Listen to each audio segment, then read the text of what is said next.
Today I would like to tell you a personal story about how fasting changed my life literally in 42 days. And to tell you that story, I have to take you back 13 years.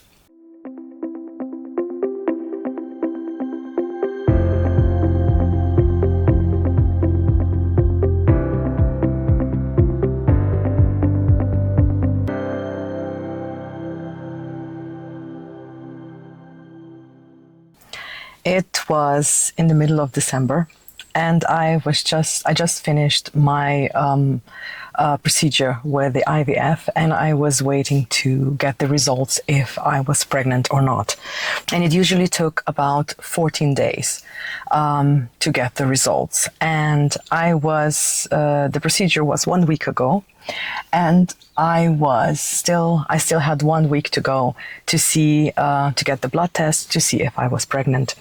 And in that 1 week, I received a white envelope with a stamp of the Institute for Artificial Insemination, and they invited me for the second procedure. And I just lost it. It was a blow, actually, because I was having a hard enough time as it was because of the artificial hormones and because of the bursts of my energy and my crying and being absolutely miserable to my husband. And then I got the invitation to go to another IVF procedure. And that meant that they did not trust in me to get pregnant with this artificial insemination. It was basically a weird coincidence, in my opinion, when I am looking at it back now. But at that time, I did not look at it like that, because it was a sign for me that I cannot do this.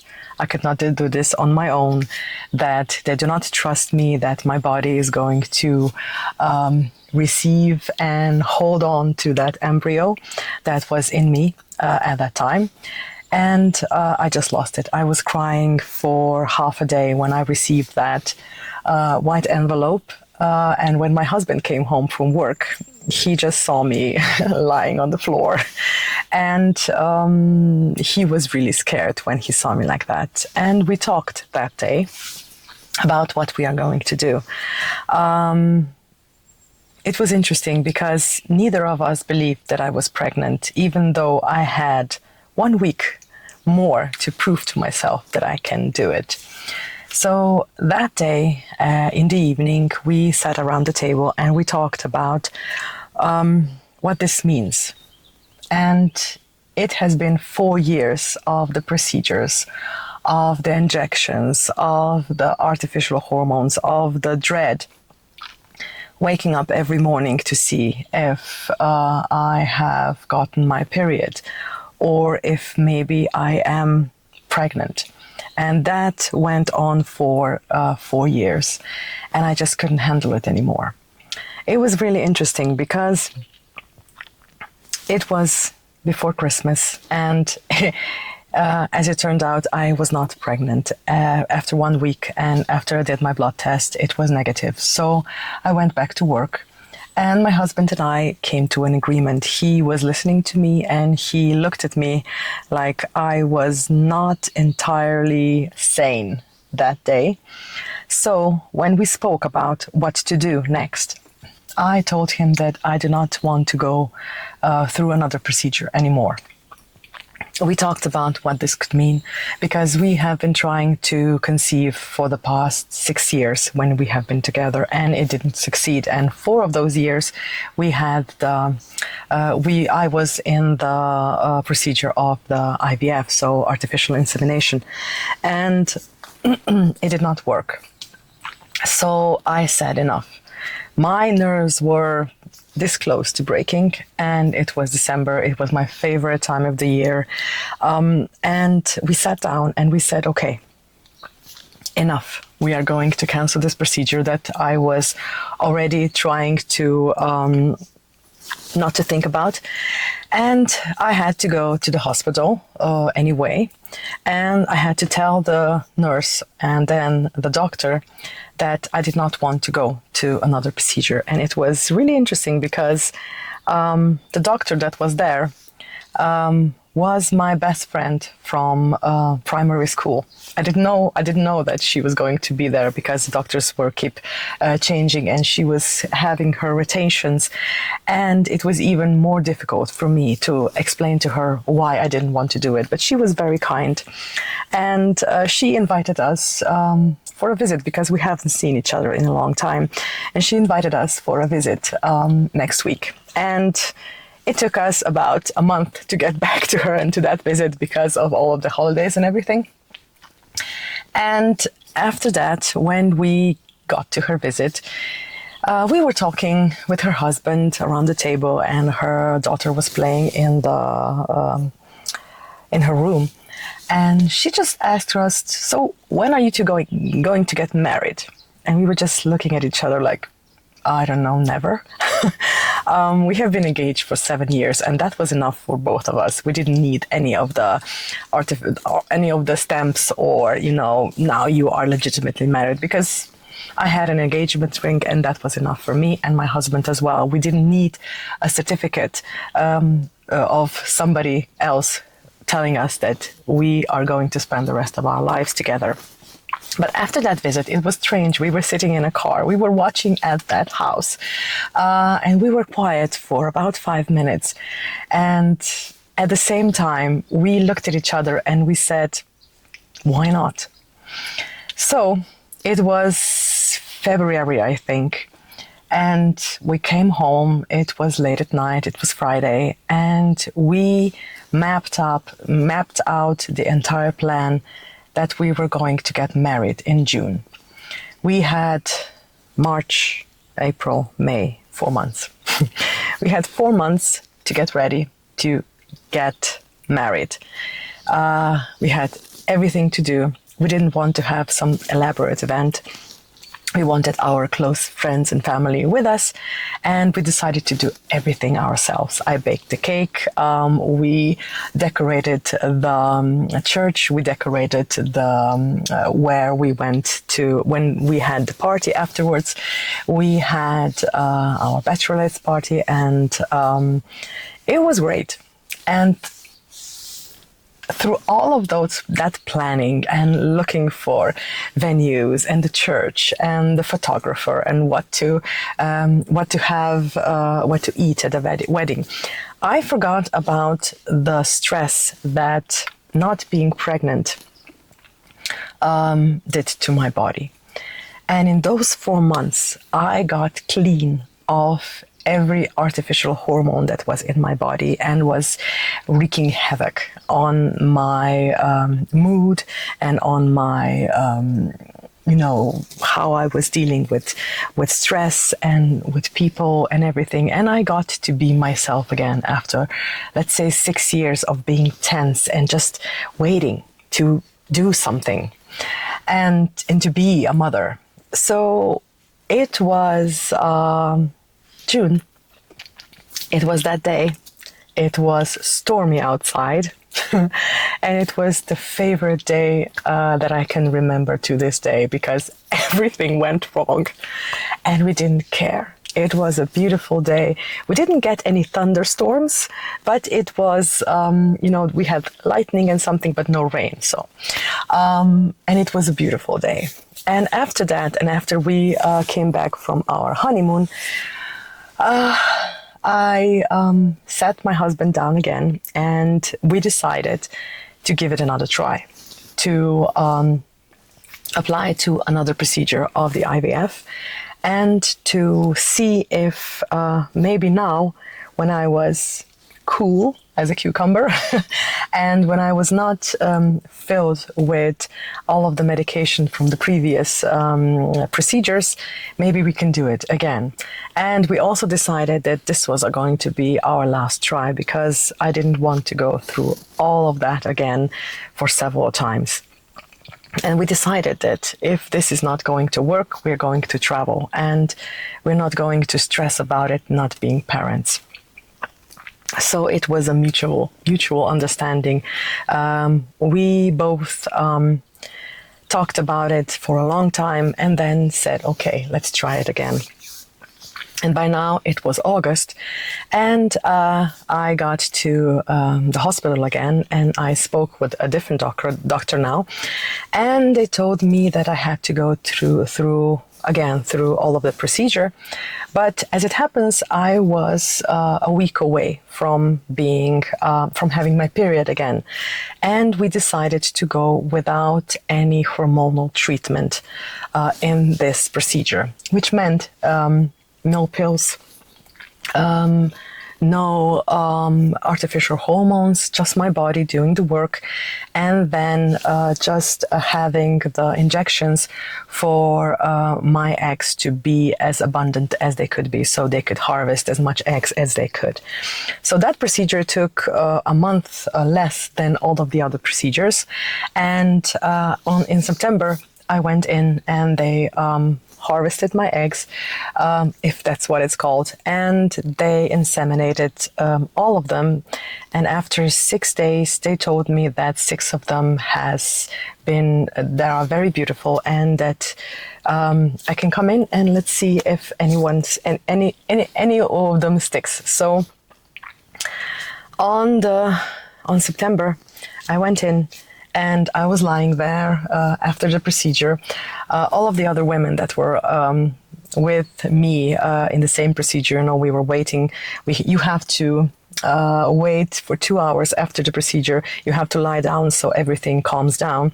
And all of the other women that were in the room, there were 12 of us, I think, were on their phones, and they were scrolling TikTok and YouTube and everything. And I was just lying there looking outside of the window. It was storm again. It was an incredible year that year regarding the weather, because I really love the stormy weather. And it was windy and the rain was pouring down. And I was just looking out of the window and I was picturing my uterus and this little hands all inside of the uterus who are playing volleyball with this inseminated egg. And one of them finally grabbed the embryo and it squeezed it to itself. And then I was pregnant, I decided. So that was my entire 2 hours. I was just picturing the volleyball and I was picturing, cuddling my inseminated egg to me. And afterwards, I waited for 14 days to get the procedure. And in those 14 days, I didn't think about not being pregnant, at least not once. I was completely certain that I was pregnant. And I just went to the doctors again. They took my blood, and after half an hour, they told me, "You're pregnant." It was an incredible feeling. But what I did not tell you is what happened between getting back from our honeymoon until that day that we went to the hospital again to arrange our next procedure, IVF procedure. And that was me remembering that a little time ago or a few years ago, I remembered that I was fasting. And it was so strange because I have been fasting, long-term fasting, for a number of years, from when I was 18 years old. And I must have been fasting for a decade by then. But then when the IVF came, I let that go because I didn't want to endanger any of the chances that I can be pregnant. But then I decided that, okay, now all of the artificial hormones are gone from my body because I became myself again. But I knew that because I was in the IVF procedure, the reason was the endometriosis. And that meant for me, my endometriosis was not that bad as I heard a lot of other women talk about. But my fallopian tubes were sticking together, so they were glued together, and the eggs could not go through when they and cannot get inseminated, and that they had to. I think I don't know what the procedure is called in English, but they basically burn off the endometriosis. But the problem is with the endometriosis that it comes back every cycle of the period that you have. So because now I was having a lot of periods, so every month, because I was not in the IVF, that meant that probably my endometriosis returned. So I decided, a little bird said to me, why not try it? You haven't tried this before. You trusted the doctors and you trusted your body, but it did not work. Why not try this one thing that usually made you feel better afterwards? So when we came back from our honeymoon, I went on a long-term fast, which meant that I was fasting for 42 days. I was fasting with the Broy's fasting method, and it was the easiest fast I have ever done. That means that I did not eat for 42 days, that I did not drink anything except for the teas and the Broy's vegetable juice. And I ate some clear onion soup, and that was it. And for 42 days, my body basically detoxified of endometriosis. How I know? Because I was pregnant a month afterwards. And I, to this day, believe that it was my decision to not go strong-headedly to another procedure when I knew that I wasn't ready for it. So I decided not to go, and I decided to clean my body of the stress, the nerves, and the artificial hormones. And I know that my fasting helped. So my message with this video is that each of us decides what our future is going to look like. Some of us decide, and some of us give free range with the doctors and trust them completely. And then when that fails, we try to look for different solutions.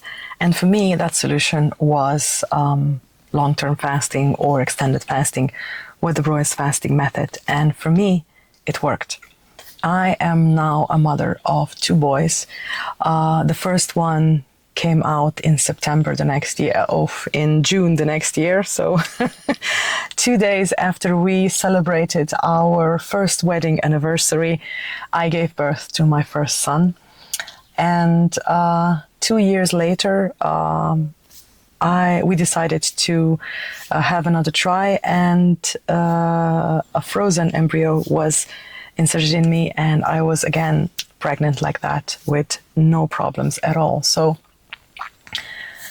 I am now a mother of 2, and I can appreciate parenthood. I think I can appreciate parenthood more, having been through all of the things that I have been through with the procedure, with the nerves, with the stress and everything. So I think that I'm a calmer mom now, just because of the life decided to throw at me before I got to be a parent. My conclusion to this video would be this. If you are struggling with something similar to my experience, why not give it a shot? What would my life look like if I actually got what I want to have so badly? Maybe fasting is a solution, maybe something else is a solution, but my story had a happy ending because of the Broy's fasting method. Maybe yours can have a happy ending too.